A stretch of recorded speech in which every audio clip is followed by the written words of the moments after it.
ఎన్నికల సరళిని బట్టి చూస్తే విపక్షాలతే విజయమన్నారు ఇండియా కూటమి నేతలు.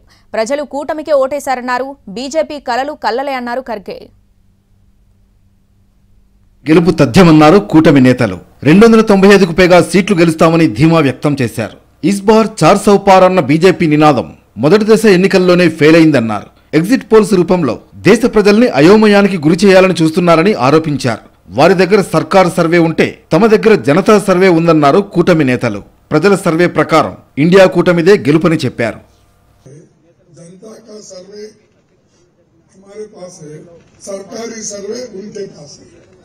బీజేపీకి 220 సీట్లు వస్తాయని, ఎన్డీఏకు 235 సీట్లు వస్తాయన్నారు ఢిల్లీ సీఎం కేజ్రీవాల్.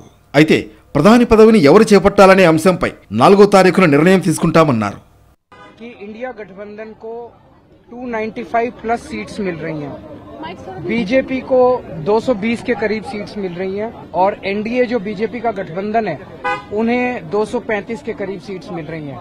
तो इंडिया गठबंधन अपने दम पे स्थिर और मजबूत सरकार बनाने की दिशा में बढ़ रहा है। 4 तारीख को डिसाइड होगा। ఎగ్జిట్ పోల్స్ కు ముందు ఏఐసీసీ అధ్యక్షుడు మల్లికార్జున ఖర్గే ఇంట్లో ఇండియా కూటమి నేతలు సమావేశమయ్యారు. కౌంటింగ్ రోజు ఏర్పాట్లపై చర్చించారు. కౌంటింగ్ సమయంలో ఇబ్బందులు లేకుండా ఎలాంటి చర్యలు తీసుకోవాలన్న దానిపై చర్చించారు. ఈ సమావేశానికి Bengal CM Mamata Banerjee, PDP chief Mehbooba Mufti హాజరు కాలేదు.